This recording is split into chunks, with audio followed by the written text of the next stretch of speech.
He's in the kitchen pacing.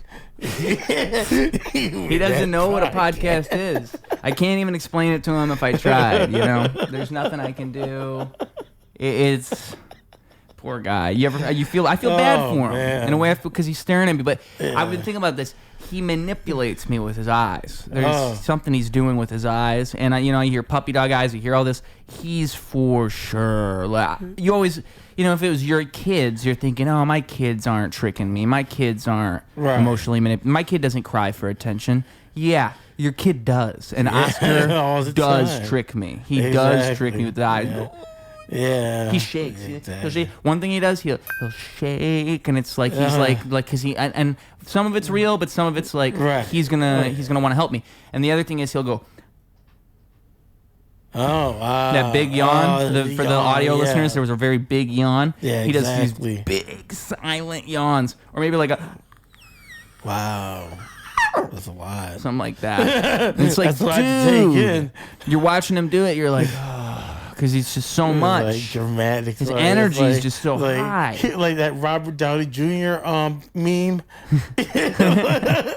Oh my God. I just feel like he's like a different. Here we go again. A different wavelength, I'm at one wavelength, he's at another. Oh my gosh. It's like if you had a crackhead for a friend. Oh. Just wears you down. Like at first he's fun. Exactly. And then it wears you down. You're like, dude, stop acting like this. Let's chill out. Yeah, by that third week you're ready. Like, you gotta go, buddy. No friends anymore. Yeah, like nah, you gotta get out of here, kid. I don't know where you're gonna go, but you gotta get out of here, kid. So this is episode 218 of Ruse Radio, folks. We are back at it again with a returning guest. What up? Levi Stress. What up, man? What's going on, Levi? What is all good? What's happening in your life? In the Ruski world, man. Ruski hitting in the podcastle. The podcast. Oh, in the podcast. Yeah, I like that one too. What up, podcastle? Yeah. Yes, man. What up, the podcastle? That is where thee is, and I'm talking to thou, and he is him, and I'm going to explain what's been going on with him. Me is thee. Him is B, and he is B, and I am I. So for we is we. For we is we, and who is who's, and what's what. But yeah. But what's been going on in the world of stress? Pretty much, it's been a busy summer. Like I said, we had a couple shows out of town. St. Louis, Missouri. Once again, we poured out there. Had a couple shows in Michigan. We being is Styles Manifest. Yeah. So that's who I've been doing music with for a couple years, some years now. So Brother Tone and shit. So he dropped a few joints. You can check them out. stylesmanifest.bandcamp.com. That's that shameless plug that you love. But you can't hate on a shameless plug. You can't hate on shameless. Can't hate on that. They just happen to just go through those times when you slide them in when you just have to slide them in. That was the time to slide it in. Yeah. So I just slid them in the home plate. But so it's with that. Just being able to just talk about that, St. Louis, that's art festival, graffiti festival that they throw every year in St. Louis by the Gateway Arch. Okay. Longest graph wall, I believe, in the Midwest and maybe beyond. I don't want to say that and my information is off because no disrespect, but I believe that's right. But if it's not, then my apologies. We forgive you. I'm forgiven. Yes. But that's a festival we did in 2024. We as the Sands Hour. Yeah. Opened up for Rakim, and then this year, I just went with a guest, Chiron Kingfish, and we opened up for the Odd Couple, which is two members of the world famous Executioners, Rod Swift and Mr. Sinister. Ooh. Then Sunday, Slum Village played. So that was the festival, St. Louis, that we did this year. That was 2025. This past year's version, not the one in 2024. But that. Oh yeah, 2024 I did. I played at the Pure Michigan Cannabis Cup, Big Cloud Farm, Jones, Michigan. Yeah. They didn't have it this year, so I think they're gonna have it next year, hopefully. You'll definitely see me there if they do, so I'll be there. And played another show. I can't remember the name of the venue. No, Talking Dolls. That was actually in Detroit, Michigan. The venue was called Talking Dolls. We played with the homie Spellbook and his peoples. That was me and Brother Tony Styles Manifest. And I did a 4-city tour with the homie Fatal. Okay. So I did that too. That was earlier in 2025. It was Milwaukee, Grand Rapids,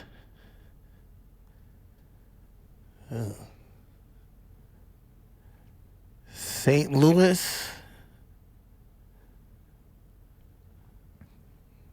I forgot those. We had a little bit. It was a stressful year. Indulging before too, so the mind is, you know how that goes. But that was where that was at. That was earlier in 2025. Yeah. But that's pretty much it.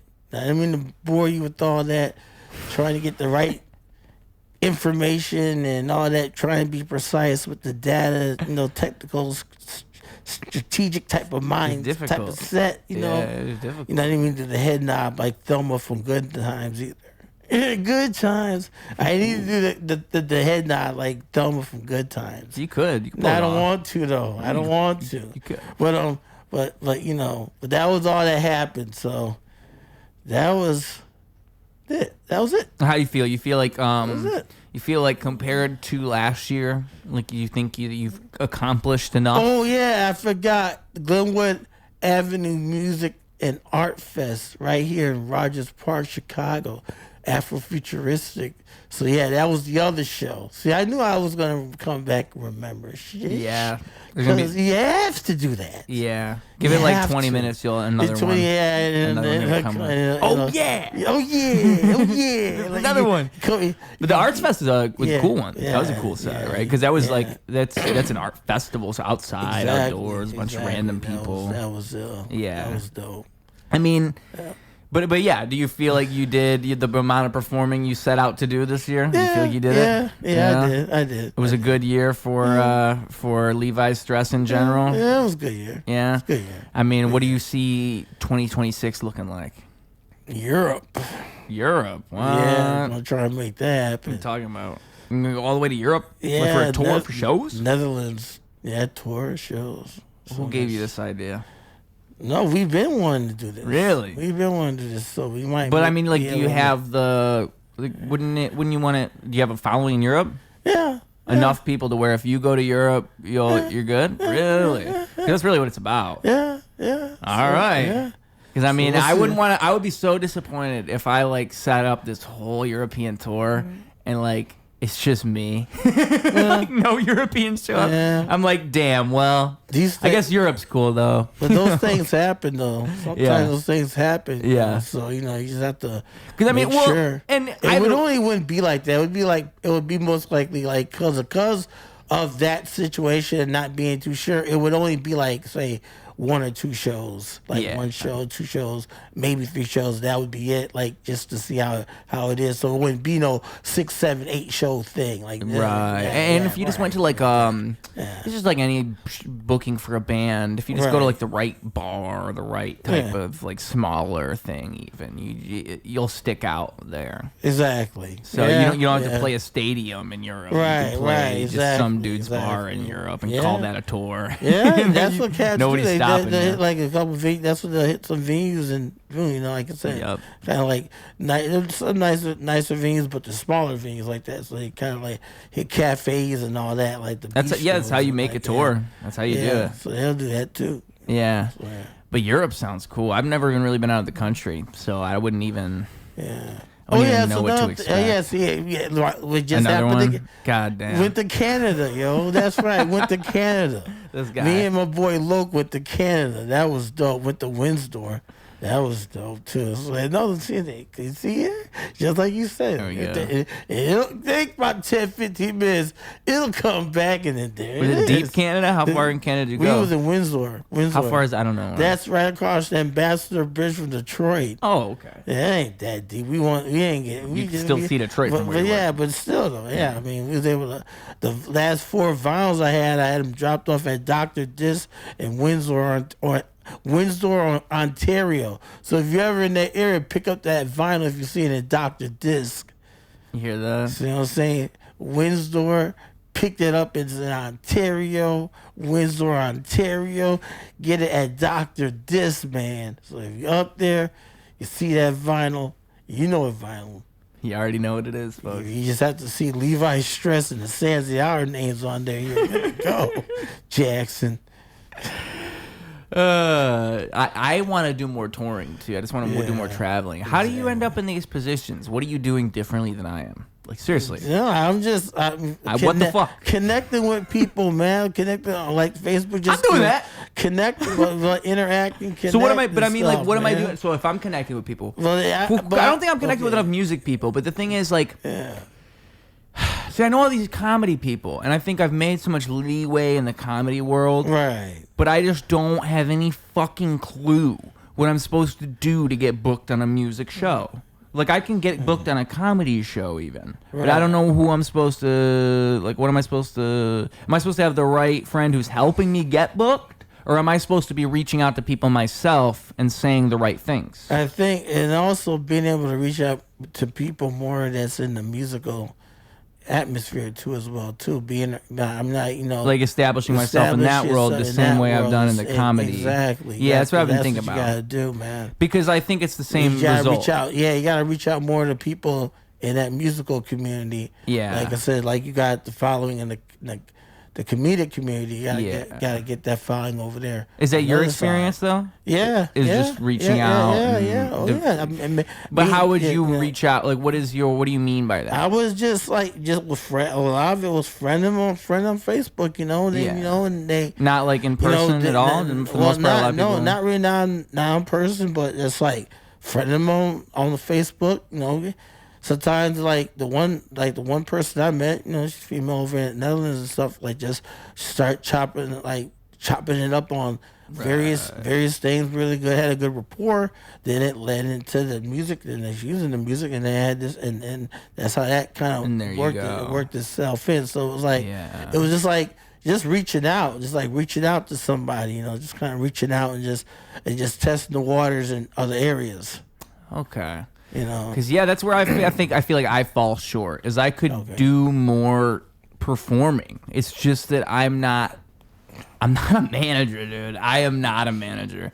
Like, I can book a podcast, and even that is too much. Like, if I just had someone helping me, God, what a dream that would be.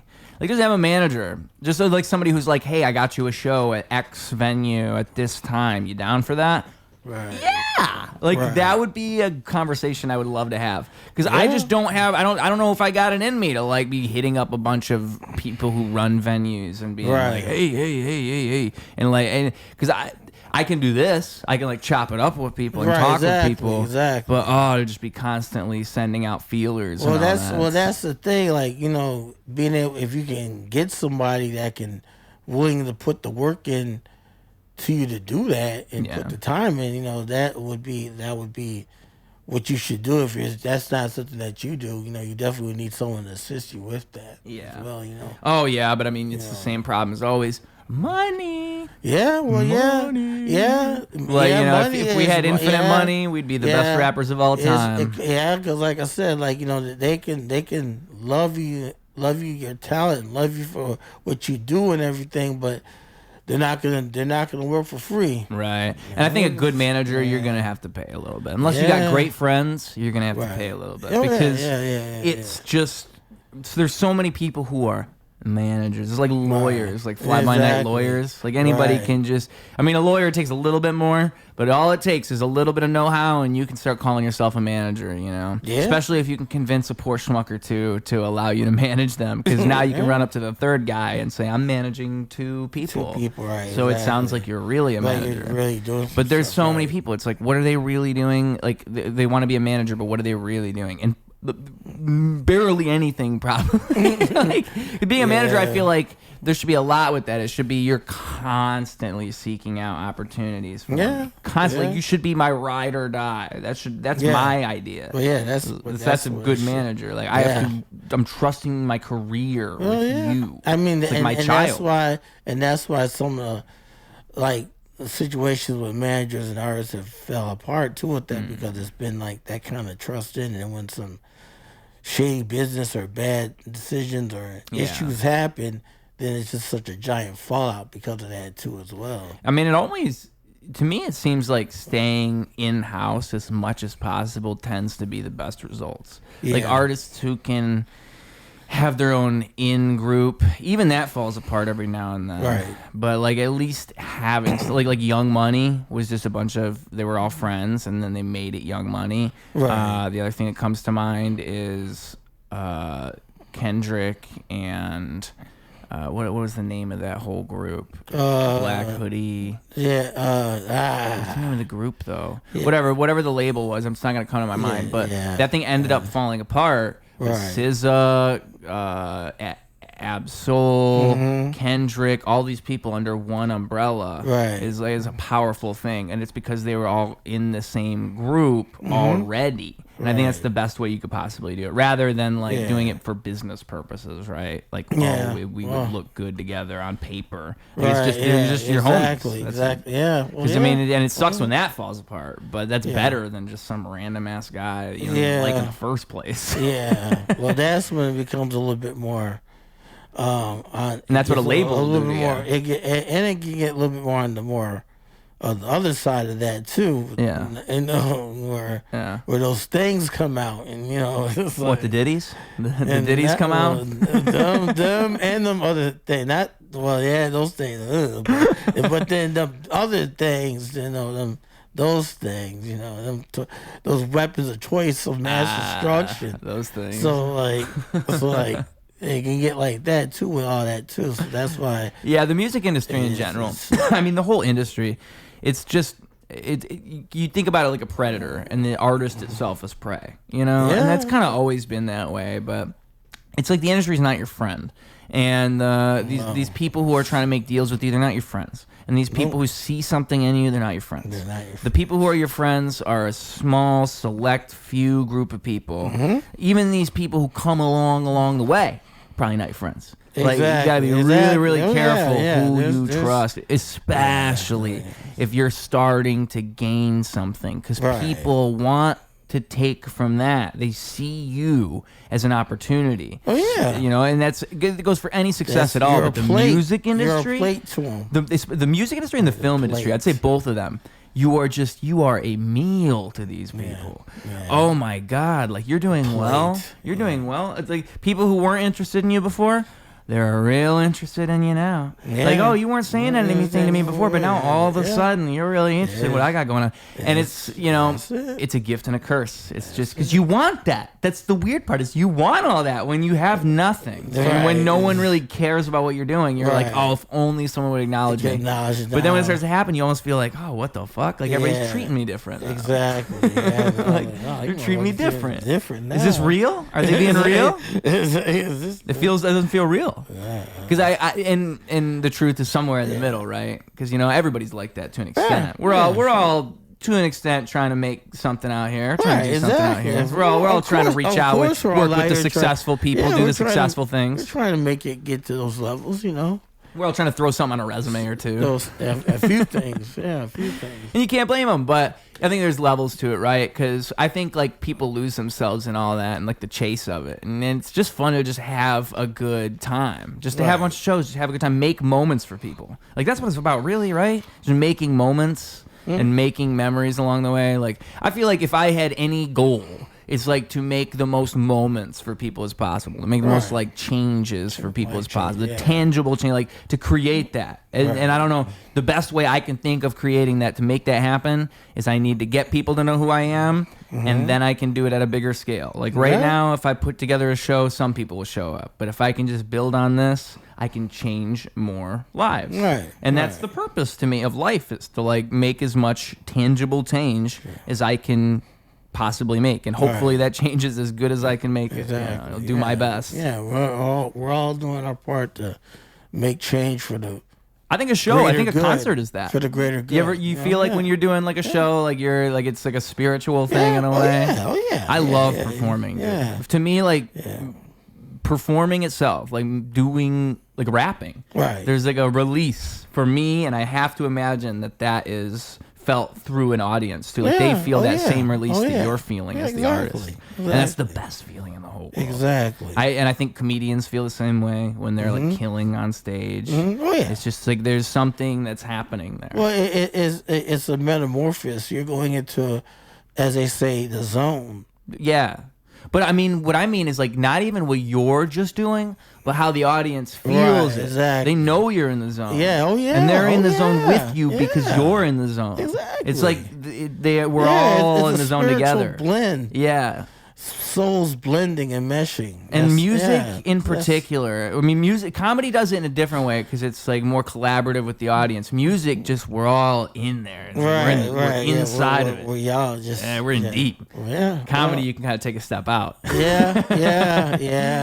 mean, I feel like music really captures you. In the music, you're in the, as they say, you're in the trenches. In the trenches. That's a good way to put it. I mean, especially if you're like, what, a fucking metal show moshing. You're really in the trenches now. You're in the trenches. Imagine moshing in a comedy show. That'd be crazy.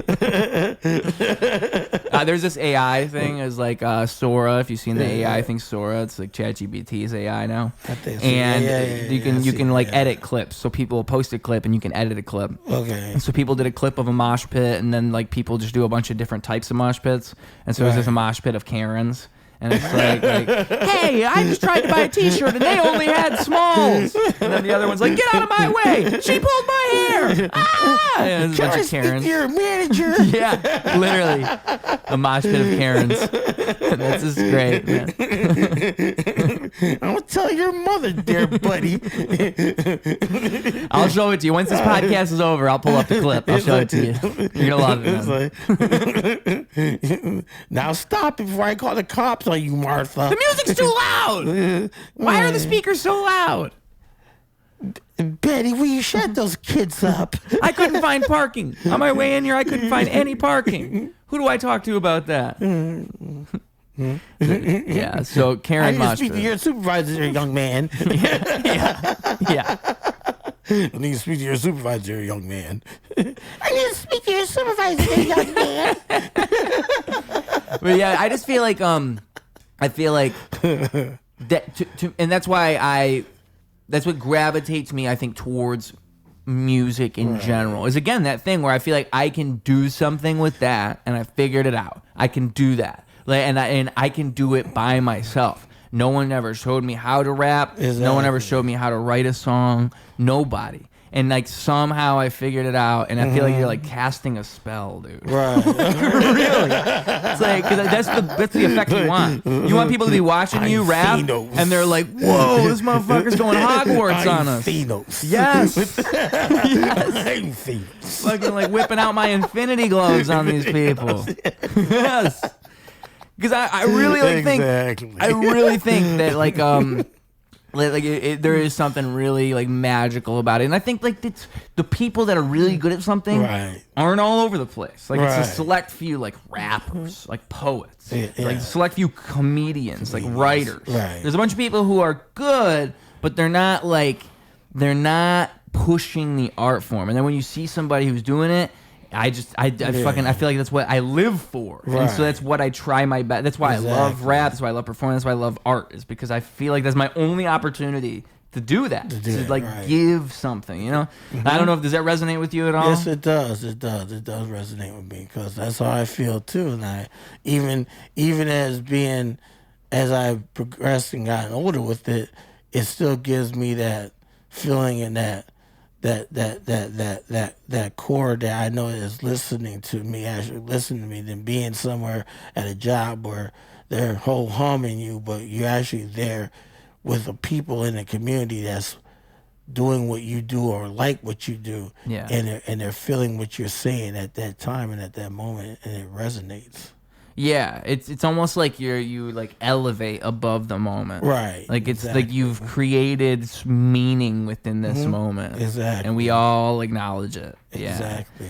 And then again, it's like a magic trick. It feels magical, right? And I think like comedy, movies, I feel like you could definitely say that when you feel like you've like witnessed something, you're like, man, like I before. There was a me before I saw this, and then there was a me after I saw this. I feel like I just saw Friday for the first time, if you can believe that. Oh, you just seen? Yeah. Oh man, you ain't never seen Friday? No, well, I've seen not even watching it. I thought I had seen like maybe clips. I had seen nothing. Classic. Like I think I give it a 10 out of 10. What was that? Because I try to I think you need to apply yourself, Smokey. Dude, it's so Smokey, good. You over there smoking my shit? Hey there, Smokey over there taking a shit. Lord, Miss Parker. Motherfucker is like robbing a dude, and the other dude climbs through the window. Miss Parker. She bent it over. Lord, Miss Parker. Bernie Mac too. I did not know it was Bernie Mac when I watched it. I mean, I'm sure you probably knew. Can't get a little something for a cataract. What's it, dude? I mean, obviously, damn. Obviously, damn. Damn! Like that. You got knocked the fuck out, man. Yeah. What you call my 40, homie? Craig?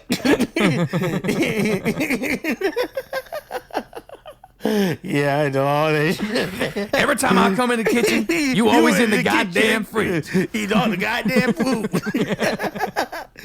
Oh, shit. That's the classic, man. Ask him to come in there while he's taking a shit. Yeah. You come here. I spent your shit for 25 years, boy. He's my favorite character of the movie, by John the way. with his spoon. He is definitely the best.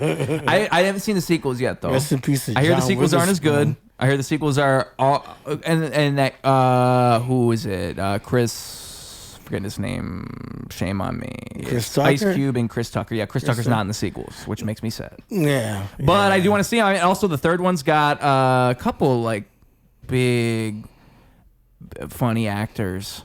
Like one's from Flint, but I just can't remember. The name starts with a T. Bald guy, tall. Who's in White Chicks. It's not gonna come to my brain right now, but yeah, Friday. The whole point being, I just saw Friday for the first time, and I feel like there was a me before I saw Friday, and there was a me after I saw Friday, because it was that good of a movie. I was like, wow, like it's that good. That was a good experience I just had. It was that good. Every single moment was supposed to be there. It just felt like a great movie. Just such a good movie. Pieced together. Yes. Came together. Cube pieced that lovely. Well, and it's hard to place myself in the time frame of when that came out, right? Because this is like was this after he already had begun his movie career, Ice Cube? Or was this like the beginning of his movie career? This is like towards the beginning. I just wonder if he did anything before it. It was. I don't think it was his first movie. It was towards the beginning, after a little bit after the acting and Boys in the Hood and all that. Because that's what's interesting about it to me is like, now, the way I grew up, I'm already used to Ice Cube, the actor, Ice Cube. But this was right when that was beginning. Right. Exactly. Which makes it even more interesting. Right. When you watch it. And then also the cast is fucking crazy. Writing films. This is when he started writing films and stuff. Yeah. Oh, yeah, because he was involved in the whole everything with that movie. Right. Yeah. I mean, the movie, I saw in interviews, he's talking like the movie's supposed to be a fun depiction of what it was like growing up in that world. Like it's supposed to be taking that, because there was all these movies that were talking about the struggle of that and making it more of like a gritty, like negative depiction, and he wanted to have a more positive spin. Exactly. That's how an actual day in the hood is. Yeah, and that's the other thing, a day in the life movie, right? They really pulled off a day in the life thing. A day in the life. Because I mean, like the whole movie, you're just moving through the day, waiting for these motherfuckers to have their fate served to them, essentially. Exactly. I also think Ice Cube getting high is some of the best getting high in a movie I've ever seen, because you really feel like he got high. Right, exactly. He's looking at him like this. The camera goes like GTA 4 drunk mode. Craig! Craig, you best not be too high on me right now. Craig, you getting gay and shit. Exactly. Yeah. That I think it's funny because he's the one who gave him the days. weed. I'm thinking like, bro, you got him high. Like, you're the reason he's paranoid. Like if I'm smoking with you and you don't normally smoke and I force you to smoke and then you're paranoid, I can't then be like, Craig, what the fuck? I can't do that. It's like breaking the weed rules. Craig. Now, Craig. Oh man. But yeah, so that movie is a classic for sure. Love Friday. Very, very good. And yeah, dude, we should talk about your music that you got coming up. You told me a little bit about that, but you said let's save it for the podcast. So I do want to know. This is what we got going on. Okay. Took that swallow so we can get situated. You got to swallow so you can spit. Yeah, and yeah, let's not talk about those things before I talk about this thing. Yeah, you're right, dude. That stuff sweep him under the rug. That stuff blows. That stuff blows. Sweep him on the rug. He's not coming out. He's dirty evidence. Yeah. But okay, all right. Music wise, okay. Brink of Insanity still popping. It's still out.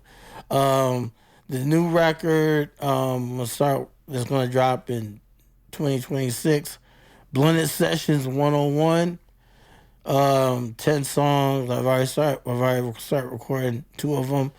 Gonna work on the other 8 sporadically throughout so it drops during that time. But just this one's more of a, I would just say more of a traditional original approach. Not getting too conceptual as in like a storyline like with that BOI album, but this is more like the album where the brother's off of the shit that he went through on the last album. Now he's back to just doing his rap thing. So that's kind of more, this is more like getting that more off like that. So that's what we're doing with that. Yeah. So, and pretty much, yeah. And you're how far into it? 2 songs? I'm 2 songs in right now. Actually, I'm getting production from Yoda Rock, 70s, Silas, and Brother Tones. So I'm getting 2 beats from each of them. And then I'm going to just, whoever I get the 2 beats from will be the 2 songs I'll work on. So I get the 10. Yeah. I already got 2 from No Apex. And I recorded the 2 from No Apex. So those are dope ones. The one's called Ego Relapse. And the other one's called Martin. So I got 2 songs called, so those 2 songs are already done. So, but yeah. And there's not much more to the concept other than like you're back on your shit. Yeah, back on my BS, man. That's nice. That's kind of what Kendrick did. Back on my BS, man. I like that Kendrick kind of did that with his latest album. It was like the whole thing. It was like he's just gonna do like a fun like mixtape type, retro like bullshit. Let's have fun type rap album. Because I think that we need more of that. Just like back on my BS rap. Just having fun with it, right? And I think rap at its core, a lot of it is that. It's just rapping and having fun and like proving yourself as a rapper. But like, there's no. I mean, I just feel like your last album was so conceptual. I'm surprised you're stepping away from. Yeah. You gotta, but like I said, you gotta sometimes step into those dimensions and step out of those dimensions too. Like I said, I could have did a continuation, but like I mean, that might have been cool. No, it might have been cool. Maybe I might.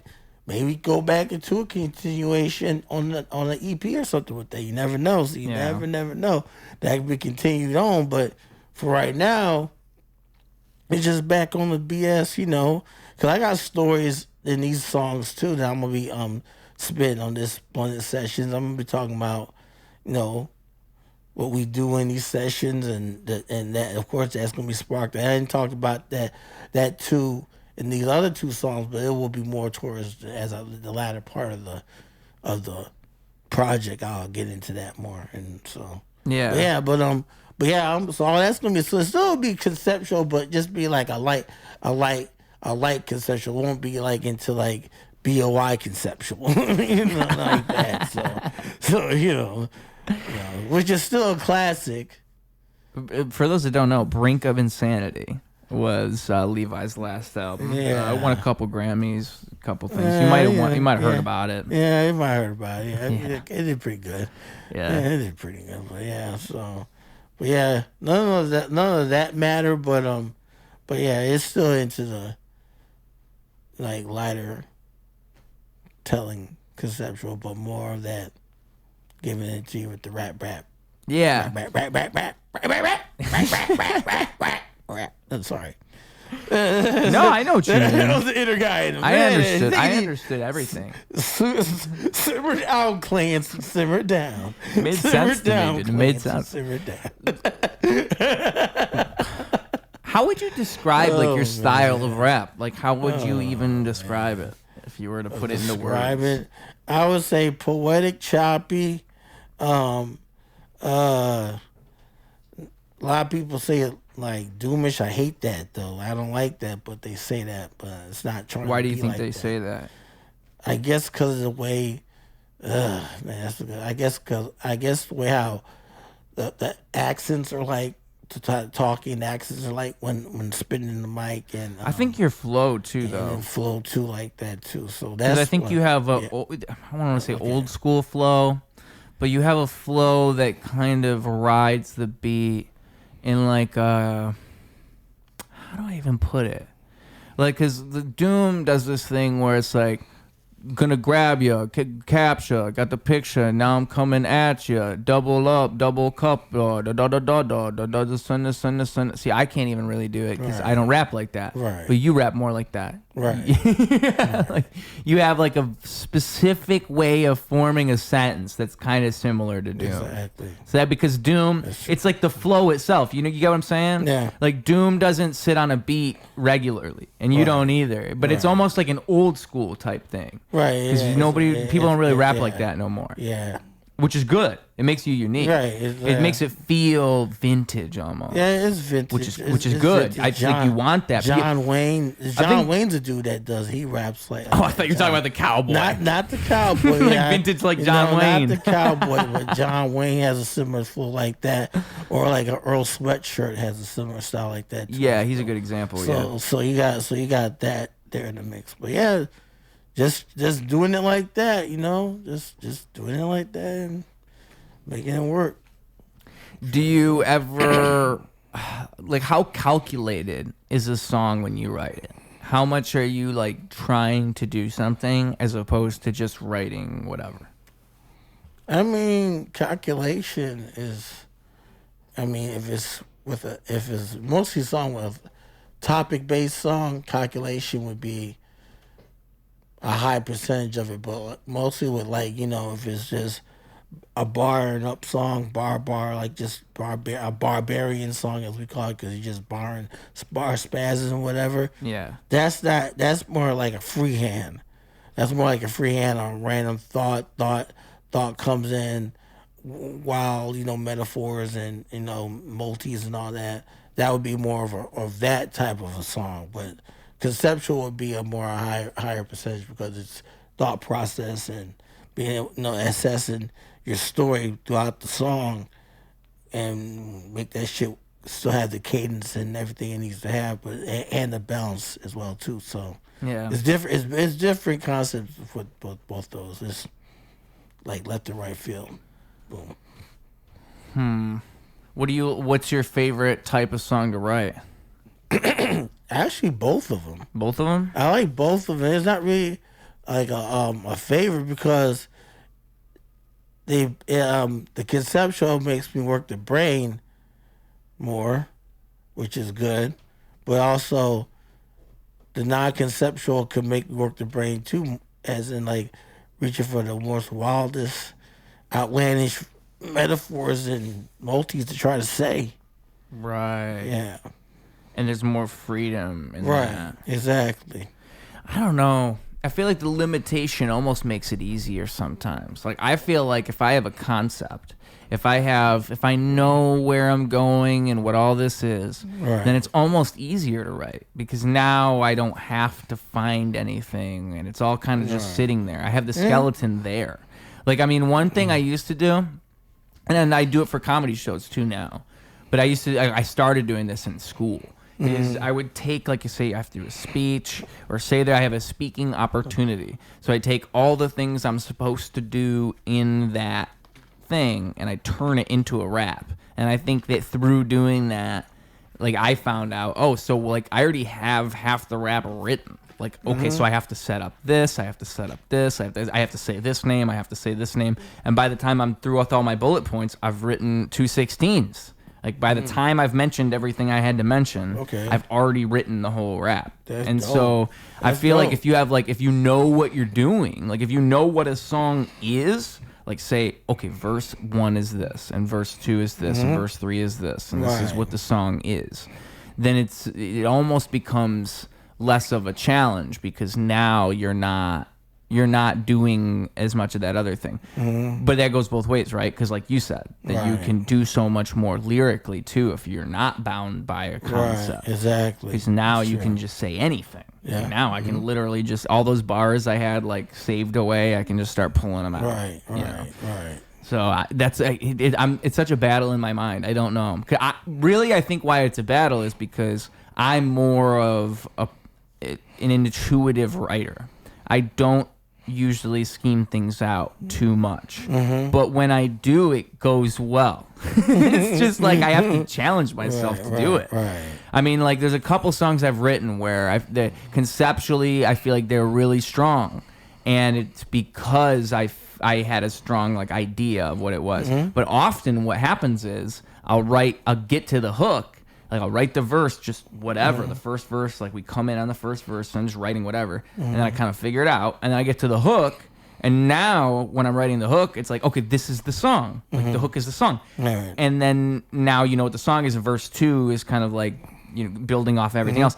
But it's easier if the hook's already there, or if the idea's already there, because now it's like the whole image is already kind of formed. And when you're writing that first verse, you already know what you're trying to get to.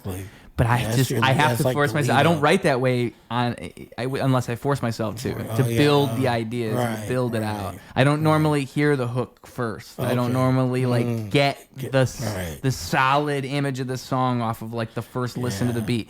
Some people do though. I don't. Yeah, that's a lot of cats do. That's the thing. It's just like, a lot of cats is just having a different ear. Like, a lot of cats have a different ear or idea. I go word by word by word. Like, with it, and I'm like, I'll start with the line 1, and then like, okay, so that's what we're starting with, and then I figure it out, like literally. Like, some people go bar by bar, like you're saying. Like, people are different. Like Lil Wayne, he's notorious for that, for punching in and never writing anything down. Exactly. Which I could never do. Absol, he's notorious for never writing anything down, which is nuts, considering the lyrical caliber of what he does is just crazy. Like, even if he's doing the Lil Wayne method of punching in, that's nuts. And I've heard him say in interviews like, oh, well, if it's not worth remembering, then or if I don't write it down and I don't remember it, it must not have been worth remembering. Which to me, it's like, the amount of great ideas I forget all the time. I forget so many of my great ideas. So, no, I got to write everything down.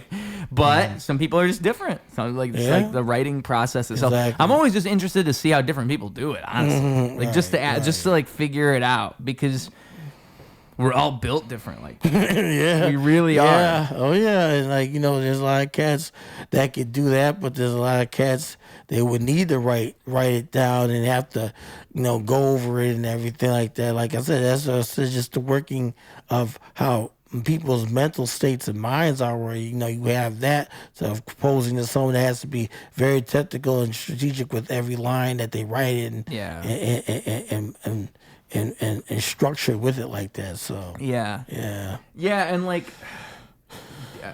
it's like a wavelength thing too, because like I've even had times where I've worked with people and I could tell like the way that they record and the way that they write was so radically different than me. Right. And this person I'm thinking of, he was like not a very experienced rapper. So he wanted everything to be so perfect. And he wanted everything to be one take. It had to be one take and it had to be perfect. So he would just torture himself over that. And then he said if I suggested anything to him, like he's writing a rap, right. but if I suggest something like, hey, how about this to fill it, to finish the, he said, oh, well now I can't use that because you said it. It's like, what? So he, like, if I said the bar wild. That was the perfect bar, he wouldn't write it down because he wanted everything to be his. Oh, wow. But I feel like, you know, people are just, they lose themselves in that type of thing. Exactly. And then they become perfectionists and nothing is ever good enough. And that's what happens. And then nothing ever comes out. That's and nothing ever comes out. Yeah. That's what and happens. It's like a story that tells itself. Like I've learned happens. People will tell you exactly who they are. They'll tell you. They'll tell you, and they're going to show you. They're going to show you before they tell you. You heard that? You know how I said, you heard that old saying, I can show you better than I can tell you? That's where that comes from. That's where that saying comes from. I can show you better than I can tell you. It's so true. So they're going to show you first. They're not going to say nothing because they're going to show it to you first. And if you don't see it, then that's shame on you. Then they're going to tell it. But then by then it might be too late. Yeah. By then it might be too late. Yeah. That's right. And I mean, like, I've learned you have to trust your instincts. My instincts aren't always 100% correct. Right. I've learned that someone once told me, like, burn me once, like, they had a burn me once rule. Right. I think this was Crack-a-lack. Shout out Crack-a-lack. I think he said that to me. Crack-a-lack. But burn, like, if somebody burns you once, just always remember that. Just always remember that. Always remember that first. Actually, burn. I don't think it was Crackle. I think it was Kid. It was the rapper Kid from Flint, Michigan. KYDD, Kid. But yeah, but it's true in the sense that like you just can't work with people who won't work with you or take things serious, and people will show you who they are. Exactly. I mean, doing a podcast, and this is like no shame on anyone, no hate towards anyone, but it is annoying when you schedule something with somebody and then like the day of or a day before or whatever, like last minute, it's like, oh, like, and it's, the other thing is, if you reach out to me, that's better. But if I reach out to you and I say, hey, everything all good? And then you say no, it's like, well, you could have told me that before. Right. And like the only reason I say, hey, everything all good is because I've learned if I don't do that, then people will be like, oh, I forgot the podcast. Sometimes people forget it was even happening. Exactly. And like to me, I have love for everyone, Right. But it's like if I was a manager, if I'm a producer, if I'm which I am of a podcast, I'm a producer of a podcast. Now I have to think, well, like even if you're my best friend in the whole world, and I love doing podcasts, I love hanging out with you. Now I have to think, well, I just wasted this perfectly good time slot. Sure did. I could have done anything else, and I wasted it on this person. And it's like, it's not that serious, but it sort of is, because now I have to always look at that, like if we reschedule, I have to look at it through that lens. And it's just a little problem, but it happens all the time in the production world, where it's like people will burn you in these little ways, and you have to think, how much of this am I going to remember? How much of this am I going to let go? Man. It's like this, man. Time is money.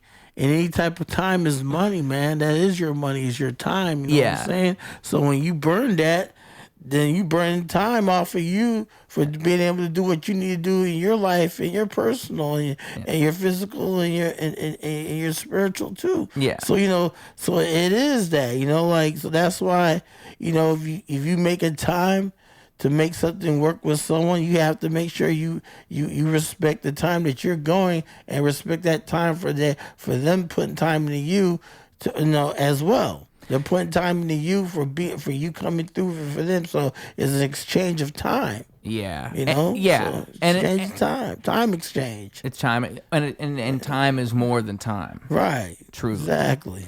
And it means as much as you want it to mean.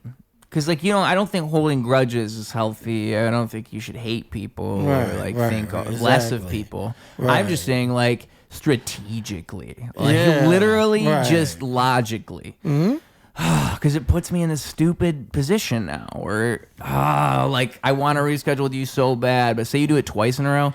Yeah, exactly. But see, when you do it twice in a row, that seems like that's more like of a like that's more of like on some other type stuff. That's more like like. Oh, now you being disrespectful because you've known that. So like first one you be like yeah, you might whatever, but then like that second one, nah, you disrespecting the code, man. And I think it's a principle thing in the sense that like you got to think these are, you never know what someone's gonna be to you. So say like I happen to be some big booker of some show someday. And I remember, so and so didn't hold up their end of the deal with whatever, just some random shit. And it doesn't have to be me; it can be anybody. Okay. Just somebody you canceled on last minute, whoever it is. Exactly. And it's like you just never know because it's the principle of it. So say that person happens to be the person behind the gate. And they could open the gate and they could give you the opportunity. Exactly. But you fucked up. And that's why you don't do it. That's why you don't do it. But it's the principle of it because you never really know. So like, I've just never understood, like, I just don't understand. I can understand to a point, but it's like if you were at a gig. It's the same thing if you had a gig. Like, if I cancel on a gig last minute as an artist, I'm going to feel bad. I'm going to feel like shit, dude. Like, this was an opportunity for me. I canceled last minute. I'm letting these people down. Like, I could have been a part of this. And, like, even if they all tell me, oh, it's all good, man, don't even worry about it, I'll still feel bad because I'll be like, no, I fucked up, dude. I should have been there. I fucked up. And, like, I feel like somebody's just shameless. Shameless, dude. Shameless. Don't care. Like, I feel bad when I do this. I'm like, Gallagher. Damn, I fucked up. I really fucked up. Gallagher. Yeah. Oh, man. Yeah, shout out Chicago, right? Shameless. Exactly, shameless. UK I just version. noticed something over here, Oh, you noticed something? Yeah, man. Yeah, we were just talking. About this fine gentleman here. That's doomtastic. Yeah, doomtastic. Yep. Food. Food. Yeah, and it's like, reason why I'm gonna tell him the whole situation. Yeah, you get that mic nice and close to you. Yeah, I'm gonna put this back. Right. Yeah, my bad. I had stepped a little bit back. Yeah, last time I was here, I didn't see that because the couch was pushed up a little further up. So like when I came in today, and I sat down and I looked, I was like, oh shit, and I was like, oh man, I didn't see that. And then like Ruse showed me the footage. I was like, oh shit. So that's why. So I had to like pick that record up to like tell that story because it was a funny story. Most of the time when people fake notice something, they don't immediately tell on themselves. Like, by the way, like you were like, oh, hey, look at this thing over here I haven't seen before. By the way, I have seen that before. I saw it right when I walked in, and it's funny. You told the whole story. Hey, man, you know what I'm saying? It was good.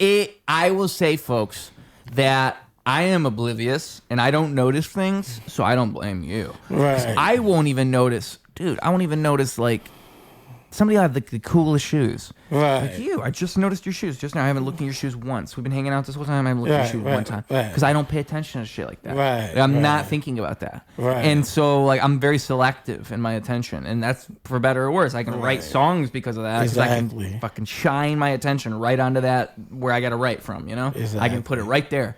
But, like, also, I won't even notice you got a haircut. You're not going to notice. Girlfriends don't like that. They don't like that. Yeah. Bad trait to have. Yeah. I don't notice. I just don't. I'm really bad at remembering, like, people's faces. Like, putting a name to a face and remembering it. Right. I have to really actively do it. Because otherwise, I'm just not even fucking... It's just kind of in and out. It just kind of goes in and out. Or it's just like, I'm fucking zeroed in on this. Yeah, right. I'm not even fucking... Right, exactly. Maybe I'm kind of, but I'm... I don't know, man. Right. It makes me a good rapper, so... Yeah, he's zoned in. He's zoned in. Dude, I go right in the zone. Tapped in, man. It makes me want to be an actor. Like, I'm fucking shit at acting. Like, when I try and act, I'm bad. Oh, shit. Like, I feel like because I'm not a good liar, right. so I do the same thing I do when I'm lying. Like I have that unbelief, like that stupid look on my face. So it's the same. The change in emotions is not a good change in emotions where you can emotionally like shift to like that. Like I don't like because the zone. Like I can get in the zone with music. Exactly. So why can't I do with acting? Like why do I feel? Why do I get in this? Because acting's kind of the same principle. Like you're just acting is reacting. Right. Acting is being there. And then feeling all of that. Right. Whereas, like, music is that too, I feel like. It's being in the song and reenacting the song. Like, you're being there and reacting to the audience and doing this song. But every performance is different. Right. Just like acting. But when I act, it's, like, so corny. I can feel how corny it is. It's mad stiff and uncomfortable. Yeah. There's some video out there. There's a guy who I want to say his name is D'Amico Smith, and there's a show he did called Carmen Heights, and it was with the soccer team at my high school, and I was on an episode of Carmen Heights, and it's like the only thing I could put on an acting reel. And I am particularly bad, I feel like. Line, I was like someone's older brother. And I was like, why do you want to date this guy? But even what I just did now was a lot better. Maybe I could be an actor, man. Here, give me a line. Give me something to say. I'll make it believable. Give me something. It can be anything. And give me a line and an emotion. A line and an emotion. Captain, you can save the ship. Wait. Captain, you can what? Captain, you can save the ship. You want me to do it just like that? Yeah, you can do it like that. I'm going to do my interpretation of it. Captain, you can save the ship. Or maybe like if I'm being real, because I was more voice actor. I want to be like an actor, like a realist. Let's try it again, sir. Try it again. I want to get in the moment. It's like, okay. So how would you describe, like, do the voice one more time? Captain, you can save the ship. Captain, you can save the ship. I felt it. I felt it. That was pretty good. I felt that. That boy good. That boy kind of good. He kind of good. Yeah, Captain, that boy good. you can save the ship. Yeah, that boy good. I think that boy pretty good. Give me another one. But like don't bake the emotion into the line. Like I want to like do the emotion myself. You gotta like tell me the line and then the emotion. Donahue, you're a simpleton for making him go there. Okay, and what's my emotion? Kind of like a sly, snarkish kind of emotion, kind of. Oh, sly and snarkish. Yeah, like a little, like and not with a little bit of an with an attitude, but kind of like a sly, snarky type of though. And tell me the line again. Oh man, Donahue, you're a what for making him go there? Donahue, you're a fool for making him go there. All right, sly, snarky with an attitude, kind of. Yeah. Donahue, you're a fool for making him go there. Well, yeah, I think that could have been an 8 or 9 out of 10 there, buddy. And then like if I was like angry, Donahue, you're a fool for making him go there. Or like maybe like sad, Donahue, you're a fool for making him go there. I think he's got a little inner Tom Cruise in him right there. What do you think there, kids? Give me another emotion for this one. Give me another emotion. Throw another emotion on top of it. Give me something crazy. Oh, gosh. Donahue, you're a fool for making him go there. Give me something hard. Me? What? An emotion. Give me another emotion for Donahue, you're a fool for making him. I can't think of another one. Maybe like worried. Oh, Donahue. You're a fool for making him go there. Not what I expected. Oh, Donahue, you're a fool for making him go there. There you go, Charlie. Dude, I was like channeling my inner like kids. My inner Betsy Boop. Hey, Steven Spielberg, you hear that, kid? Come on, dude. I'm the next Timothy Chalamet. Okay? I'm gonna change the acting world. Hey, Quentin Tarantino, did you see that there, buddy? I'm either Timothy Chalamet or I'm Adam Sandler. I can't figure out which one. Happy Gilmore face ass. Would you ever want to be an actor? Would you ever? I don't know, man. I don't know if I could, man. All right, let's see. All right, I'm gonna give you one. All right, so you're on. All right, let me think of the line. Okay. You kids better stop acting up, or I'm gonna have to get out the list.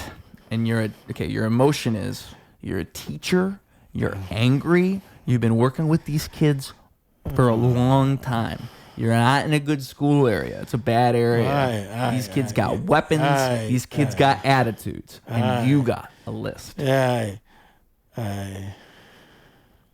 shit. You kids better stop acting up or I'm going to get up the list. You kids better stop acting up or I'm going to get out the list, man. Ooh, that was good. That was, see, you like put your own spin on it. I didn't see that coming. Yo, you had like a Samuel L. Jackson thing going on right there. All right, now. Yo. You motherfuckers better not listen. Like Forrest Whitaker in this bitch. What's going on here? Don't call me Forrest Whitaker with the slinky. Man, why you gotta put up with, man, it ain't bizarre, man. What? Nah, I ain't I'm thinking like, wait, don't be saying who's American like Gangster? That, who's American? Is that Forrest Whitaker? Who's that movie? Don't be saying Don't want to minute. Come on now. Come on, Sean. Come on, Sean. Why you gotta do like this, Sean? Come on, Sean. We ain't going there, Sean. I mean emotionally. Come on, Sean. We ain't gonna say that, Sean. See, like, I think you had like characters built into you. I think you have characters built in. You'd be like great for like comedy movies. You'd be great for you got it in you, dude. You say maybe you could be an actor. I think you could be an actor. Because the thing is, you bust voices out. You're one of those guys who just like, come on, Sean. You just bust that out. I mean, most people don't do that. You got it in you. This guy. You'd be like, you could be a character actor. This guy. You're like, it's like you and you're like on a movie. Yo, what up? It's me, Levi Stress, man. It's like, whoa.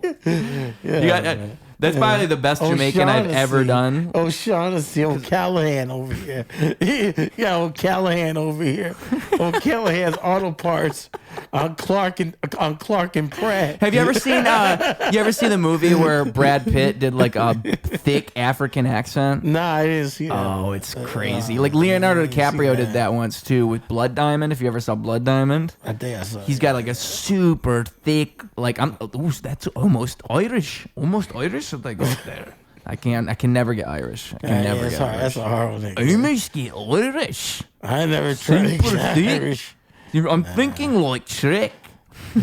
Thinking if I just do it like Shrek, that won't be that far off. But that sounds more like Australian. That's exactly it. See, I can't do it. It's like I'm not good at it. Yeah, I'd be donkey. That'd be a pretty good Australian. Yeah, there was a kid that went to school with me, and every time we saw him at lunch, I would go, donkey! Say that to him. Let's call him Donkey. Damn. Damn, man. Just like that. Like, why you call me Donkey, man? Yeah. He knew why. Donkey? We were friends. For the record, we were close friends. Imagine what you mean, man? You mean donkey. Donkey face ass. You onion ass motherfucker. Donkey looking ass. Onion ass bitch. Start throwing insults back. Lord Farquaad ass. I'd rather be Donkey than Lord Farquaad. Man. Oh, yeah. I just asked people at my work just the other day. Is a good question. What character from Shrek do you think you are? If you had to pick one, a character from Shrek. Oh, shit. Yeah, and let's just say you can't pick Shrek or Donkey, because I feel like those are easy choices. Everybody wants to pick those I'm not guys. too familiar with the other characters. Oh, okay. You can pick Shrek or Donkey. I'm gonna have to pick Shrek then, man. See, everybody wants to be. Everybody wants to be Shrek. Hey, it was a slide in the home plate answer. You're right. You're right. It's safe. That's my answer. I had one. Oh shit. Oh, but I think I am Lord Farquaad. I think that it was my answer because I feel like I have to like tell the truth. I feel like I don't want to be Lord Farquaad, but I think that's who I would have people wrestle for my amusement at my castle. I would do all that. I would go full Lord Farquaad. You ever see when they do Shrek the Musical at kids like high schools? You ever see Shrek the Musical? Lord Farquaad is literally a kid on his knees. It's literally to be a short person. It's a kid that goes out on his knees and marches around like this, and they have like shoes on his knees. Okay. Oh shit. That's Lord Farquaad. Yeah. Wow. Oh, dude, I saw. I want to say it had to. I think it was a black high school, which made it even better. But it was their like rendition of Shrek the Musical, and it was awesome. Because I don't feel like white kids would do it justice like they did. I don't know. Dude, they like put some jazz on it. You know what I'm saying? Like it was Lord Farquaad was like sassy a little bit. Okay. Oh shit. Damn. It was good, dude. That's what's like up. Lord Farquaad. Yeah, of course. Who's the black guy with the hair like this, and he like waves it around? You know who I'm talking about? Maybe I'm even thinking of, oh baby, why you mess around? You na na na na na na na na na na. Oh, Andre 3K. No, not Andre 3K. It's not Andre 3000. Oh no no no no no no no no no no. No. No, what the fuck is that song? That's Hey Now, man. Hey Now. Yeah, that's it. That's not Andre 3000. Yeah, it is. Hey. Yeah, that's Andre 3K. That's Outkast, man. Outkast. Yeah. But not Andre 3000. Yeah, that's him singing that. Oh. Really? Yeah. Well, I'm just such an idiot. Yeah. It's just me being an idiot. But, okay, so, yeah. So that... I feel like that was what Lord Farquaad looked like. Is like him in that music video with that hair. Like that was the Lord Farquaad. It was great, dude. That's and then dope. Shrek's That's obviously like a dude green face. Right, like he's coming out green face. Yeah, Shrek could be white, black, whatever. Yeah. He's green tonight. He's gonna be green tonight, exactly. So that's what it is. Green face will always be socially acceptable. There's no green people in the real world. You can always do green face. I do green. No one's gonna get mad. There's green people in the world, but you can Where are always they? do green face. Where's the green people? Are you talking about the lizard people that run the world, the government? Talking about the government? Well, them and the green people that don't know the whereabouts either, and the knowledge of know. Like you fucking like the swamp monsters. Yeah, that too. What's that movie? The Creature from the Black Lagoon. Yeah, That's Creature it. from the Black. Those guys. Exactly. Yeah. Those are our green people that were totally like that's offensive. When you paint yourself green, think of the creature from the Black Lagoon this time. Think about it. He exists. He's out there. You think Bigfoot's real? You ever think about like Bigfoot or any of those like Loch Ness Monster? That is one. I mean, that's one I like to think Loch Ness Monster. Maybe, bro. Maybe. Like Bigfoot, probably not. Bigfoot was probably real a long time ago. Yeah. There probably was a time when humans existed with giant people. And so there's legends of that hang around. But there's no Bigfoot no more. But the thing that still convinces me is like, you'll see every now and then, like I'm from Michigan. Right. And you'll see I'm not from the UP, but you'll see, there was a cougar spotted in the UP. Yeah. But people rarely spot cougars in the UP. Right. And we're talking like at 2025. Everybody's got cameras. Everybody's got everything. Mm-hmm. And like when you think Bigfoot, you think, well, how has nobody seen Bigfoot? Right. But how has nobody seen these fucking cougars? Cougars, exactly. So maybe there's Bigfoot. Maybe Bigfoot really is out there, and we still haven't seen him. The possibilities are endless. Someone was really excited about Mothman. They were telling me all about Mothman. Mothman? Because that's a whole different one where it's like it had to do with like a chemical thing in the town, and a bunch of people saw this creature, and a bunch of weird happenings surrounding it. Like the whole thing was weird. Right. It wasn't just one thing. It was like a bunch of weird things that almost made it seem supernatural. But I don't know, man. I don't know. I want a good Bigfoot movie. Yeah. Give me one good Bigfoot. Like we had good Bigfoot commercials. Yeah. Give me a good Bigfoot movie. One classic Bigfoot. A comedy, and you could be the main actor because you're such a good actor, and I could be like backup. You could take main role. You're basically Samuel L. Jackson. You're main role. I'll be like the Timothy Chalamet side thing. You know? It'll be a good movie. It'll be a good movie. Yeah, that would be pretty good.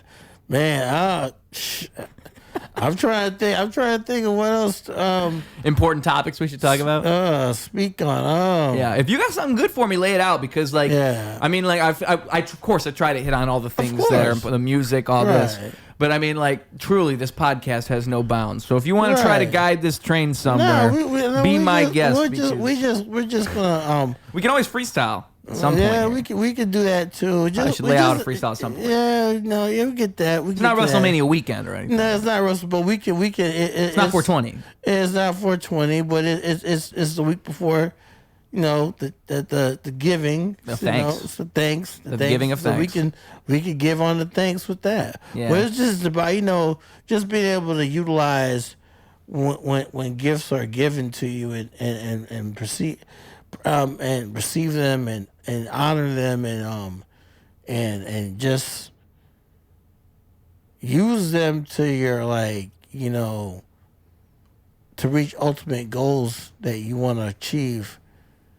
When gifts are given, that's just basically all I'm just saying. Really, with that, gifts are given, and sometimes you might not know them, but they're given, and when you receive them, use them. What gifts were you given? Life, soul, ambition, drive, determination, and the will. And those are all gifts. Yeah.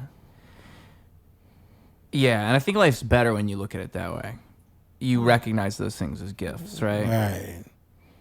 I mean, I think that's the beauty of America, in principle, is the pursuit of happiness. Exactly. And I think all of those things are freedoms and gifts, right? To be able to pursue that, and the will to pursue that, and the joy of having ambition and drive and courage, and just being able to hold on to all that. Right. All of my family members had kids at a young age. And I don't think there's anything wrong with that. I think it's a very positive thing for most people. But not having that and witnessing that, it makes me understand something about my own agency and how much I value holding on to that agency and that freedom and that ability to expand and to do what I love. And I think that think of the world we are in now, just scrolling alone. Like, we're so tuned to an instant gratification as people, and it's inescapable. We're all tuned to it. And I think that it's so valuable to retune yourself and to, just create moments and follow that will and ambition. And that's like the stuff where it feeds into itself and it really matters and it really feels like you've done something. It's why I love running so much, because it's like a physical example of that. Like, it's me pushing against the resistance, and me, like, I think of when I'm running, one thing I like to think, just a simple like mantra, like sentence I can tell myself is, impossible is just a thing you do. And I love to think that, because it's every time I do it, it's like I'll hit this point where, okay, I feel like I could stop, but impossible is just a thing you do. And then once you go over that barrier, you've done it, and now you can do it again, and now you can do it again, and it just becomes a thing you do. And I think that all of that is just so valuable. And once you see it, it's hard to unsee it, and you don't want to let go of it. And I think music is that.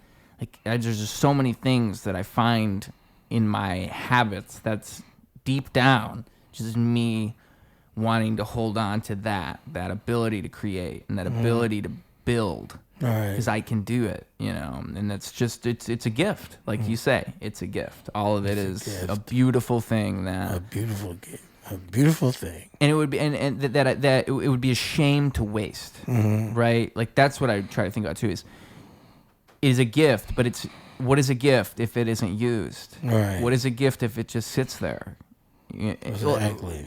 One time I realized my life purpose is to shine my light on other people. Right. And the reason that was so revelatory for me is, like, all these moments that I'm not chasing that, pursuing that, I am wasting my gift. Right. Because that's my gift, is the ability to do that. And if I don't find a way to do it better and bigger and on a bigger scale, then what the hell am I doing? And it's just like, it's hard to forget those things, like how in charge of your own fate you really can be. Right, exactly. Because the world is hard, and it is impossible, and it does feel impossible, but I think you can do so much with that, with what you got, Exactly. And it's easy for us to lose that perspective. I think childhood, we have that. Yeah. The infinite. It's just, and those gifts, but also gifts that have been given by others too, because you have gifts that have been given by others too that weren't used and were just laid around as cheap commodities as well. So it's also the gifts that been given to you by Most High, but also gifts that have been given to you from others. Yeah.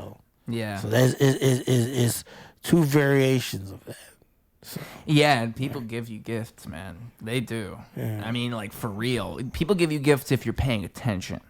I think you can miss gifts. Yeah? Like, you won't realize. Like, sometimes a person themselves is a gift. Right. Exactly. Sometimes a situation is a gift. And you just don't catch it. You don't understand it for what it is.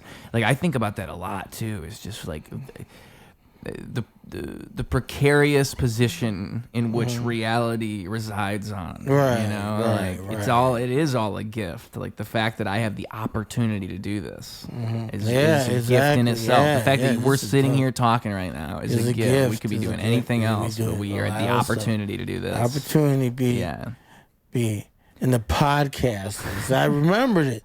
Any opportunity to be, you could be anywhere, any other place in the world right now, but you're here at the podcast. That's right. Ruse Radio. That's right. Levi Stress. That's right.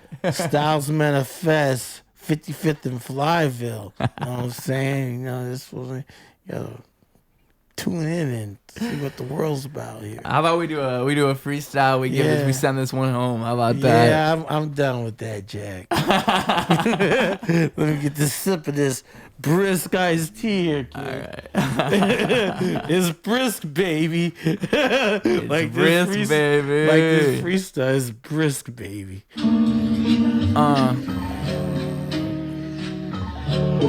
Day two. This is yours, right? This the stress test. Are you listening? Well, this is what I do best. This what I'm envisioning. I cook it up now. I got the living room and the kitchen in. This how I got it now. Just another one. That's how I get it in. I'm feeling different. Every time I grip the pen. I'm so sick, my friend. I'm so different. I'm invisible. This my division.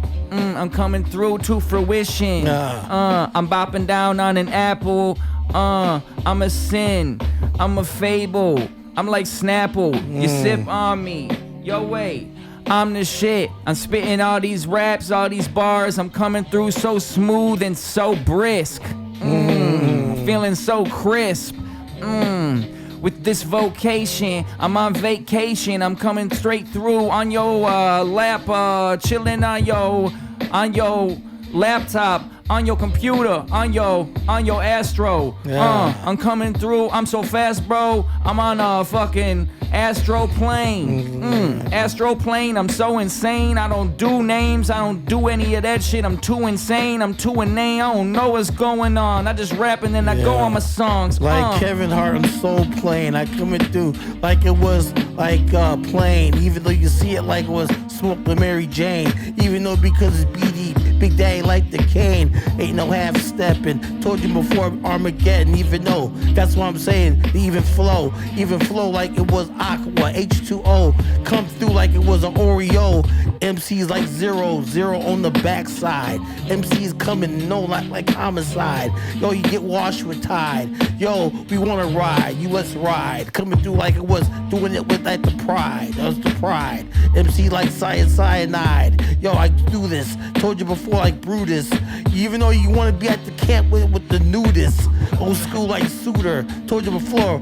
MC coming through with the metaphor, pop cold sores, open out the doors at the Ruse Radio, like the finger like Arsenio, got scenarios like a tribe with Buster in the video. Told you before because yo, we like this shit. MCs coming through with bounce like two tits. Ruse Radio because yo, girls do the splits on the floor when you see them in the podcast. I told you before without the hassle, get tackled like you was Urlacher or better yet, Khalil Mack coming back with the verbal attack. Yo, I smack MCs, pull your mic jack. Cause the skills you lack. In the lack. Fleetwood Mac. Rumors like the Fleetwood 4 like the floor door. Ruse Radio and Levi Stress. Seeing more red flags than matadors.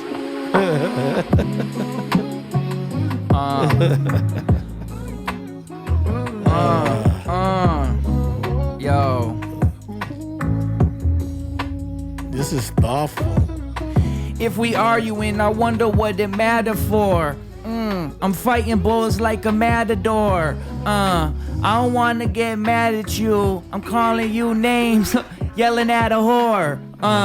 What the fuck is my problem? I don't know, I list like 99, I got 'em. I got a whole lot of them. I'm feeling pretty smothered. Don't know what it is, maybe it was my mother, or maybe it's me. I got 1,000,000, my G, I'm coming up like maybe got 1,000,003. It feeling hot like 1,000,000 degrees. I feel the heat like it's killing in me. And I don't know what the feeling in me is, but I know that I could keep doing all this. It don't matter if it hurt or if it's bliss, because I know that it just is. It just is what it is, and it ain't what it ain't. Sorry if you don't know, if it's game that you play, if it's game that you run, if it's game that you got. It don't matter, man, you just play with the plot. You move up, then you move down, then we move around. I don't really know what I do now. And that's alright, that's the movement, it's tight. That's the thing that you realize when you live real life. Yeah, real life, you live the real struggle life. coming through because you got the muscle. Yo, that's the tussle. When you get in the fight, you're scrapping. Come through and Ruse and Stress rapping, hands clapping, and it don't stop. Come through hip hop, coming off the top of the mental. Told you before because it's just for fresh notes. MCs coming through from Chicago to Fresno. Hit you with the ill flow from Michigan to the ill state. Collaborate, even though you get the full plate. MCs want to debate, you can't come through because I be in good hands like Allstate. That's an insurance card. Told you before because you're tight in leotards. Yo, coming through because we going too hard. MCs coming through like it was COVID or SARS, cause it's airborne. Coming through with the air condition. Coming through when I'm twice born. MCs like the children or the corn. Popcorn like over Rettenbacher. Come through the showstoppers. That's what I'm saying. Knock MCs out of blue blockers. That's some old school sunglasses. Told you before, Ruse and Stress head to classes. Yo, we kicking your asses. So like a grandmama's molasses on Sunday mornings. Even though because skills we be pouring, soaring over the seas like the red cake with Superman. Told you before because they scratch the walls like Super Dan. Like damn, did it cause we can. Like mama, I'm the man. Got them all like damn. Those cats are pretty nice there. Those cats are pretty nice, man. It's the Stress and Ruse guy. Stress and Ruse radio. Now you know the score. Now you know the score. Ruse radio coming through. I just pour MCs like a gardener plant. I told you I swing like Adam Ant. I'm old school like Vivu. Told you before, like MCs are coming through like it was Ski-Doo. I wish I was a little bit taller, like I was Skilo when I was a baller. Told ya, hit you with the 1-2. Hot you MC just season. Got you like it was a DJ without the clue. Question mark over your head. You too sexy on tracks like Right Says Fred. Yo, I go through like the 80s, I get shady. Told you before, mashed potatoes with the gravy. When you want to get the poutine in Canada. Dry like the Canada ginger ale, coming through like fat like beach whales. Told you before, MCs coming through, they tipping the scales. We tip scales like Libra, balance the scales.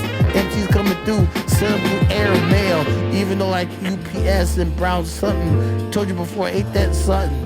Got your ears in a quiet cipher like E.F. Hutton. Under school picture like Don Sutton. Tell them something.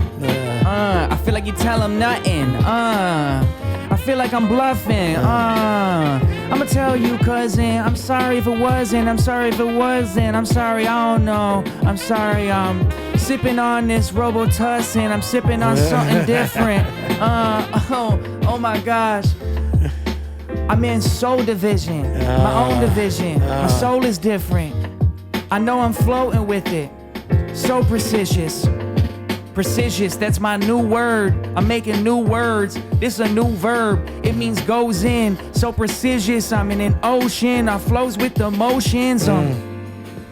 No emotions. I don't feel nothing. I just knows this. Yeah. I just know it. I don't see nothing. I just notice. Yeah, man.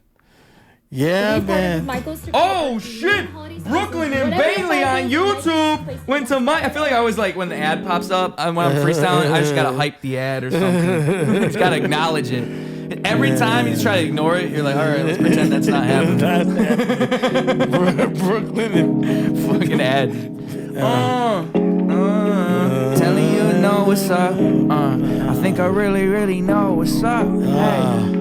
Telling you, I know what's up now. Well, I know what's up. Hey, I think I really, really know what's up. And I know that everybody trying to tell you, but I think I really, really know what's up. I see everybody trying to sell you. I see everybody trying to go and sell you. I see everybody going, trying to show you proof, but I'ma do it right now. You chilling with the rules, This the whole picture. This a whole movie. This a movie. This a TV show. This is so groovy. This is my own thing. This the whole picture. I pour it out. I give you a whole glass. I give you 2 more, and then you go past. And then I drive, and then I go past. And then I play some soccer, and then I go past. Yeah. Go past like Pele. MC's coming through. Ruse and Stress kick your ass. Even though because you're a jackass like the movie. Coming through like it was due like Scooby. Scrappy coming through happy when I'm snapping. Told you before because we get the hands clapping. Like you was in graduation. Told you before lacerations. Before he's chop you like Jason. That's October 13th or 31st. Smash pumpkins because the styles get dispersed. Yo, like it was coming through. Like it was thirsting. How you like me now? Like it was Kumo D, the place to be. Hit you with the 1-2, the boom bap pow. Even though because ow, that's a sore on your elbow. Come with the Ebo flow like Ebo coming through like it was Skibo. No, because you didn't think I was gonna flip that shit. I told you before because I gotta flip that shit like it was flapjacks and like pancakes coming through like Ruse and Stress. We in the Great Lakes. Even though before because you're sitting on wild skates. Told you before because we got the plate. Even though because we get the whole plate. We got the whole plate because you can't catch the real weight like it was a weightlifter, comeback shapeshifter. Told you before Molly picture hit you off the earthquake like Richter. Yo, that's the goalie on the Rangers. MC like it was lost in danger, like lost and found or lost in space. And told you before, slap the taste and master like the ace. And yo, you want to catch a case like Perry Mason. Yo, because the fools be like sick and it was Jason. Like it was Foley or Nick Foley, you don't know me. MC wanna be like rolling off the Shinobi like a Zamboni on the ice. When I coming through like it was Wayne Gretzky or Patrick Kane. Insane. Told you before because we sparked that Mary Jane, me and Ruse do. I'm to microphone because that's without the Blues Clue. When we sue you like it was attorneys. MC rolled out in a gurney. I think I really, really know what's up. Yeah. I think I really, really know what's up. Yeah. And they gon' tell you that they know what's up. But I think I really, really know what's up. I think I really know what's up. Oh man! I think that was the one. I think that was the one. Yeah, that was pretty sick. That was a good one. Man. That got pretty dope at the end there, though. Wow. I like that. I like that a lot, Levi Stress. We could just now we have that on record, so we could just turn that into a real song. Yeah. I think that's what we ought to do. Yeah, I think we should. Because I like that. I think I really, really know what's up. I really like when a concept for a song, when a hook is so simple. Right. Like it's so simple that it almost seems easy, and that's what that is like. Right. It's like saying they know what's up, but I think I really know what's up. Mm-hmm. Oh, you think he's him, but I'm him. I'm him, exactly. And that's the whole song. That's dope. That's good. Man. Yeah. The whole thing, dude. That was. I feel like we topped our first freestyle session. We did. We somehow topped it. Yeah. I was kind of worried when you got here. I was like, are we gonna be able to top the first freestyle session? Yeah, I think we did. I think we did, dude. Yeah, dude. Yeah, I think we did, yo. And I want to say, before you get out of here, too, you're a true MC, my friend. You're a true MC, and I respect that about you. I love that about you. I wish there was more true MCs out here.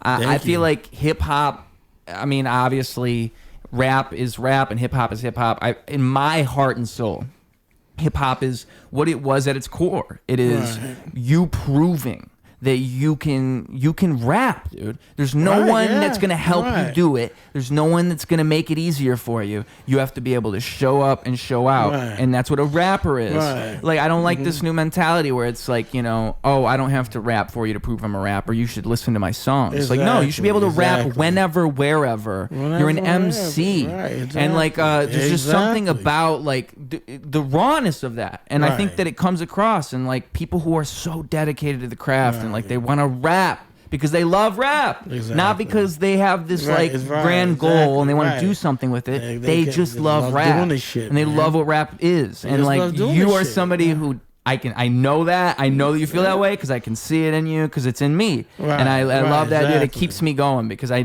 want more fucking MCs out here, dude. I want people pushing the game forward. More MCs, more MCs, more MCs. Yeah. We all, and I think it's like a network, man. We all gotta build each other up and push it. Like if you know, like you said, if you keep pushing that format and keep bringing that style of rap into the play, you know, you might not get 5 or 6, but you might get 1 or 2. Sometimes it starts small to start the community back, but you know, you're doing something to get the community going again. You're doing something. You know, sometimes it's the numbers and the strength, but sometimes it's the strength of the number too. And I think it all counts, man. I think like even though those 2 people rather than those 6.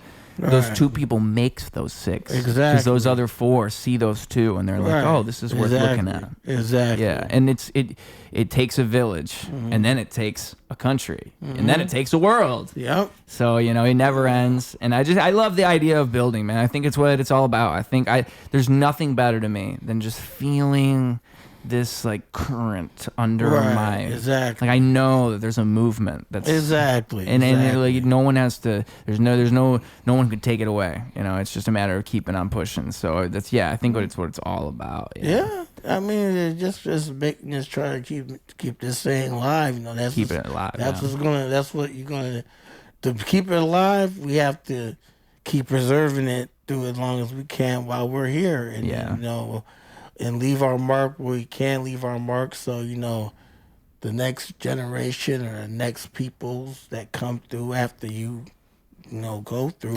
When I think too, like I really think you know, there's they keep it up as well too. They keep that going as well too. Yeah, that's all. There's been like a movement away from like that kind of rap, I would say, but I think it's all gonna come full circle, and I think that like there's a purpose for all of it, and I think that it's interesting to see somebody who's like a Kendrick who can find ways to like do both at once. Like you can when Kendrick does a trap song, he's still Kendrick, but he's also doing a trap song.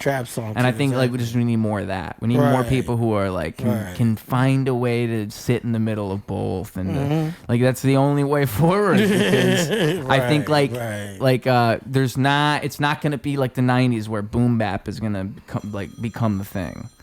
Oh snap! We got Josh. Oh man.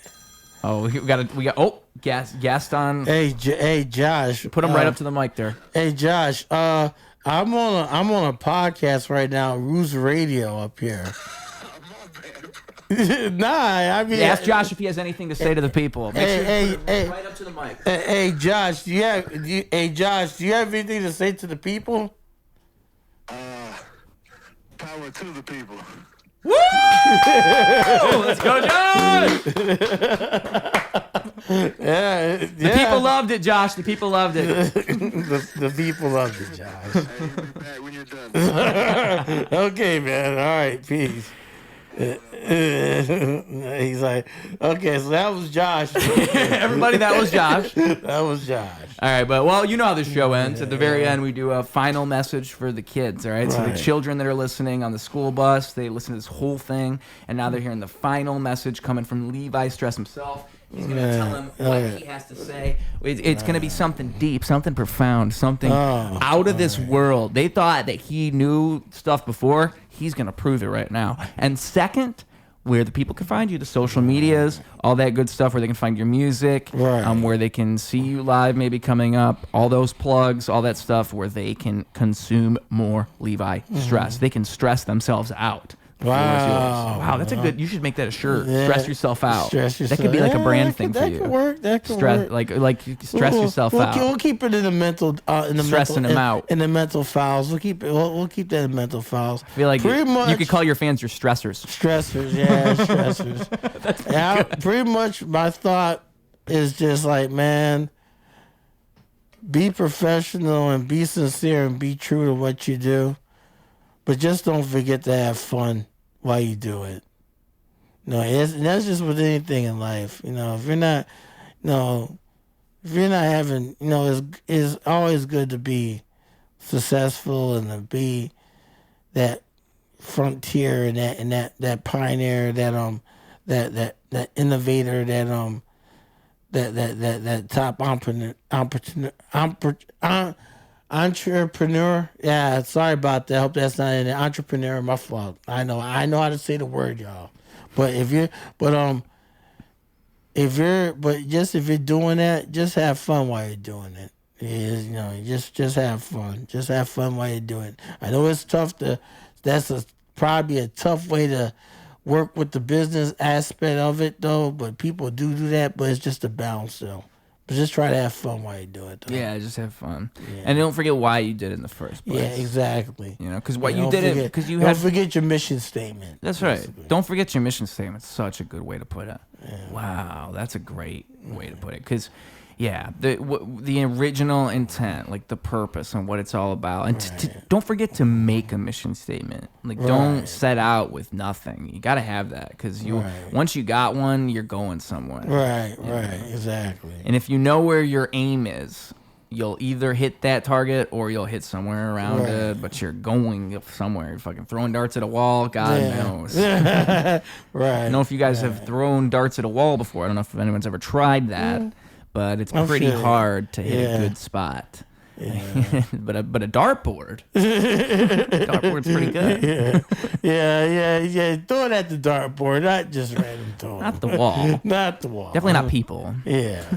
Don't throw darts at people. Yeah, and that's not the message. Yeah, that's not the message. We're not telling people to throw darts at people. Social media. Where can people find you, Levi? Social medias. IG at Levi Mo 68. Styles. That's Instagram, right? That's Instagram. The Bandcamp is the Crew Bandcamp. Stylesmanifest.bandcamp.com. My own website, levistress.com. Sands the Hour, sandsthehour.bandcamp.com. And my own personal Bandcamp page is levistress3.bandcamp.com. So, yeah, and also too Afrofuturisticmusic.com too. So we got that the Igmatic is going to be the new EP that's coming. That's with the funk, hip hop, jazz, you know, horns, the bass, all that gels and combines into that soul with verses on top of it, and you have the Afrofuturistic. So that album or EP will be coming out in the summer of 2026. Oh, snap. Probably right around the next time we have Levi Stress back on this show. Yeah. So that one, if you know about us, we played at the Glenwood Music and Arts Fest this past summer. So, and we've been doing a lot of gigs around, you know, getting the name buzzing a little bit here and there. So that project will be coming to you at that time. All right, man. You think you said it all? You don't got anything else you want to lay on these people, do you? Yeah, besides, you know, with the blended sessions also coming as well. that's a solo project. Yeah, I think that's really it. All right. That's Well, really it was a pleasure having you back, sir. Yeah. I feel like we were more coherent this time. Yeah. We now we blazed up now, but I think We somehow held it together. We a held it little together bit. though. We held it together. 420 is a dangerous day. Yeah, 420 is a dangerous day, and like I said, that was. That and the album was dropping too. Yeah. So that was the day of the album, wasn't it? The album dropped. About that. That was the special 420. The stars had aligned. Yeah, that was the 420 special show. For you guys, if you haven't seen it, you watched this Yeah, whole thing, you yeah. better go back and watch that go one. back, go back. That's the origin story of this episode. That's the origin story. That was the beginnings. The beginnings of what you get now. Really though, that WrestleMania rap, golden, dude. Yeah, it was a pleasure having you back. Yeah. Thanks for being here. Yeah. All that stuff, man. Now look forward to seeing what you're doing next. We're gonna have a song or two out here real soon. We're gonna do a song out quick real soon too. So a little bit of Levi Stress X Ruse out there for the people. Yeah, I feel like we need some of them. Yeah, man. I'm talking about you're an MC, I'm an MC. Yeah, we're gonna make that happen. You guys are gonna get that. Yeah. Hey, if you don't know, now you know. I don't know, now you know, kids. Here on